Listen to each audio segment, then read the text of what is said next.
Oi, gente, hoje eu vou falar de período colonial do Brasil. Bom, esse período é um período muito extenso, então eu vou dividir ele em algumas partes para postar aqui no canal. Bom, eu vou começar falando da administração do Brasil colônia. A administração começou por um sistema de capitanias hereditárias. Os portugueses eles já eram familiarizados com esse tipo de sistema, pois eles haviam utilizado na costa africana e nas ilhas do Atlântico. É um sistema que faz a transferência do risco da colonização para particulares, os chamados donatários, que geralmente eram fidalgos, membros da baixa nobreza portuguesa. Dentro desse sistema, tinha alguns documentos que eram muito importantes, entre eles a Carta de Doação e o Foral. A Carta de Doação definia o poder político, era ela que fazia a transferência de posse do governo de capitanias aos donatários. E também tinha o Foral, que constituía todos os direitos e deveres dos donatários.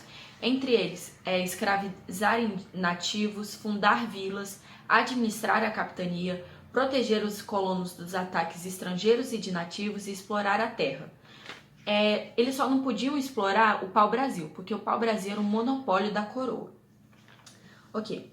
Além disso, também existia a lei das sesmarias. É importante que a gente não confunda sesmarias com capitania hereditária. Capitania hereditária é um sistema de administração, enquanto sesmarias é um regime de propriedade. Foi o primeiro regime de propriedade do Brasil, na verdade. E a terra era adquirida mediante a doação. Não recebia valor de mercadoria, ou seja, não podia ser utilizado por compra e venda. E promoveu o começo da concentração fundiária no Brasil. O fracasso das capitanias hereditárias se deu devido à grande extensão do território, à falta de comunicação entre as capitanias devido a essa grande extensão, aos constantes ataques indígenas e também à falta de investimento da coroa e dos donatários. Isso pode até se dizer que é uma espécie de herança do período pré-colonial, que teve aquele relativo abandono da colônia, que nem eu tinha dito antes. Em 1548, as capitanias hereditárias elas continuaram existindo, mas elas foram substituídas por um sistema de governo geral. O sistema de governo geral seguia o regimento. O regimento falava que os governantes gerais deveriam garantir o monopólio do pau-brasil à coroa, fiscalizar e auxiliar as capitanias, facilitar a instalação de engenhos, promover o povoamento e fundar vilas, promover a defesa da terra, controlar relações entre colonos indígenas. Os cargos que existiam no governo geral eram de provedor-mor, que cuidava das finanças, ouvidor-mor, que cuidava da justiça, e capitão-mor, que cuidava da defesa. Apesar do governo geral ser uma prática política centralizadora, foi marcada por uma descentralização política legitimada, devido à atuação dos homens bons, que eram senhores de terras e de escravos que tinham muito poder na localidade. E assim meio que surgiram as câmaras municipais nas vilas, que eram centros políticos, econômicos e culturais. E assim meio que surgiu um localismo político, um certo poder paralelo dos homens bons na esfera local com os governadores gerais. Agora eu vou falar de alguns governadores gerais que existiram no Brasil. O primeiro é Tomé de Souza. Tomé de Souza governou de 1549 até 1553. Ele fundou a cidade de Salvador, que era uma região que tinha muitos portos, também tinha correntes marítimas favoráveis à navegação, clima e solo favorável ao cultivo de cana-de-açúcar, e também tinha posição favorável e central. Além disso, seu governo também foi marcado pela chegada dos primeiros jesuítas, que chegaram por meio das a Companhia de Jesus, que buscava expandir o cristianismo por meio de missões e também pelo ensino, pela educação. Eles faziam isso por meio da catequese, que eles ensinavam a catequese na língua dos nativos, e também faziam isso adaptando o catolicismo à cultura indígena. Isso meio que deu origem a um sincretismo religioso. Ok. Depois veio Duarte da Costa, que governou de 1553 até 1558. Duarte da Costa, o seu governo foi marcado pela escravização dos indígenas, que meio que causou um desentendimento entre a Igreja Católica e os colonos, porque eles tinham visões diferentes sobre a posição do nativo. A igreja acreditava que o nativo deveria trabalhar livre e sendo assalariado, enquanto os colonos acreditavam que os indígenas deveriam ser escravizados e explorados, já que isso seria melhor para a economia. Além disso, no governo de Duarte da Costa também houve invasões francesas, principalmente uma importante foi no Rio de Janeiro em 1555, em que calvinistas franceses fugiram da Europa de perseguições religiosas e se instalaram no Rio de Janeiro, fazendo alianças com tribos indígenas, as tribos dos Tamoicos. Depois veio o governo de Mendes Sá, que foi de 1558 até 1572. No governo de Mendes Sá, ele pôs fim às invasões francesas que estavam ocorrendo no Rio de Janeiro. Assim como os franceses fizeram uma aliança com uma tribo indígena, os portugueses também fizeram aliança com outra tribo indígena. E assim houve um certo confronto entre os franceses e os portugueses. Os portugueses ganharam esse confronto, expulsaram os franceses e fundaram a cidade do Rio de Janeiro, que também foi povoada para impedir mais outras invasões que poderiam acontecer. Além disso, outra coisa importante é que foi instituído o conceito de guerra justa. As guerras justas eram autorizadas pelo governo português e era quando poderia escravizar os índios por uma certa justificativa, quando os indígenas se recusavam à conversão ao catolicismo e também quebravam acordos ou agiam com hostilidades contra os portugueses. Se eles agissem dessa maneira, era uma certa guerra justa e era possível escravizar eles, era permitido.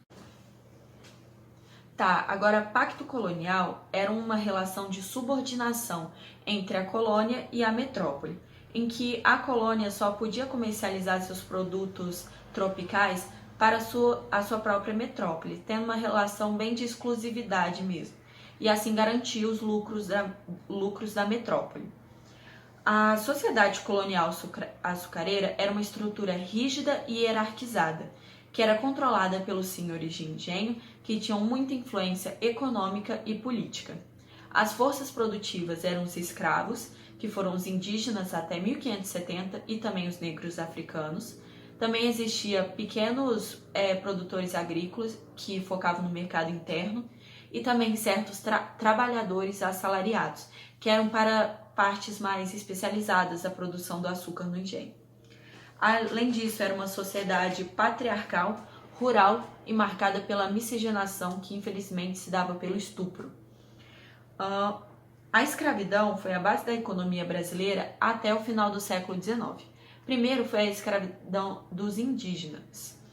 A escravização dos indígenas, os chamados negros da terra, era na agricultura sistêmica e teve vários choques entre o português e o indígena. Primeiro teve um choque cultural, tô falando em relação ao trabalho, tá? Um choque cultural, porque na agricultura sistêmica, tanto as mulheres quanto os homens indígenas tinham que trabalhar na agricultura. Isso não era uma realidade entre os homens indígenas. Os homens indígenas não trabalhavam na agricultura, eles eram da caça, por isso que teve um choque muito grande quando eles tiveram que ser escravizados na agricultura. Além disso, também teve um choque na concepção de trabalho, porque para os indígenas o trabalho era para subsistência, enquanto para os portugueses o trabalho era para o acúmulo, para o comércio, para o lucro. Teve a substituição, então, da escravidão indígena para a escravidão africana. Por que isso? Porque os negros não eram impossibilitados de fugir de volta para suas origens, assim, né? Porque Brasil, África, obviamente. Além disso, também tinha baixa densidade indígena no litoral, que a maioria dos índios estavam fugindo cada vez mais para o interior, então estava faltando índio no litoral. Além disso, o tráfico negreiro era muito lucrativo. A tolerância da igreja com a escravidão negreira era bem maior do que a indígena, porque a igreja que ela criou um discurso legitimador da escravidão africana, que eles desenvolveram um discurso que falava que os africanos eram amaldiçoados e por isso eles poderiam ser escravizados. Além disso, a escravidão africana já tinha sido experimentada, digamos assim, utilizada em outras colônias portuguesas. Então, os portugueses já sabiam meio como que funcionava. Alguns africanos já tinham trabalhado nos moldes portugueses. E os africanos também tinham maior resistência imunológica e melhor adaptação ao trabalho açucareiro dos portugueses, porque eles já tinham tido um contato com os portugueses. Por isso que eles tinham uma resistência imunológica maior do que os indígenas. Eles resistiam mais às doenças portuguesas do que os indígenas, mesmo sofrendo com elas, tá? Só tô falando que a resistência era maior, mas também sofriam com elas. Vários reinos africanos já praticavam a escravidão entre prisioneiros de guerra. Então, Portugal, ele incentivava o conflito e a rivalidade interna nos reinos africanos, porque assim teria mais guerras e assim mais prisioneiros de guerras que os reis africanos poderiam trocar os prisioneiros de guerras como escravos para os portugueses. Em troca, os portugueses davam cachaça,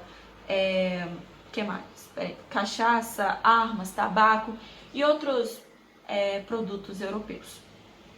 Os povos mais escravizados eram os bantus e os sudaneses, e os malês também. E a distinção entre escravos era entre os boçais e os ladinos. Os boçais eram aqueles que não tinham sido adaptados à cultura europeia, não sabiam falar o português, não tinham se adaptado à cultura portuguesa. Enquanto os ladinos eram aqueles que já tinham se adaptado, já falavam português. Ok.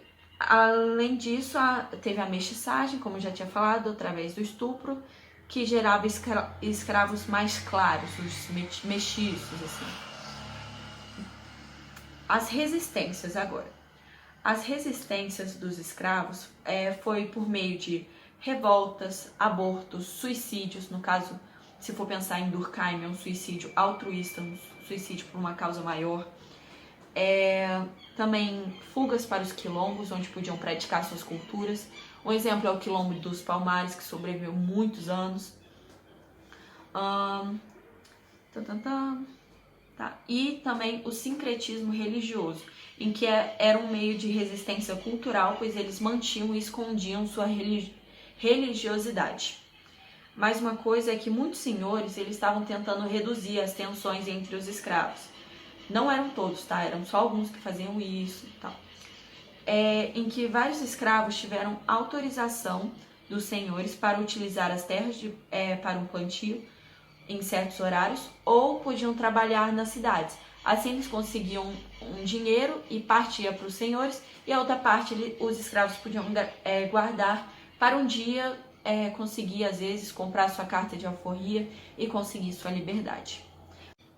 Essa então foi a primeira parte do período colonial do Brasil. Nos próximos vídeos eu vou estar postando a continuação e espero que vocês tenham gostado. Se inscrevam no canal, curtam o vídeo, por favor. E é isso. Obrigada!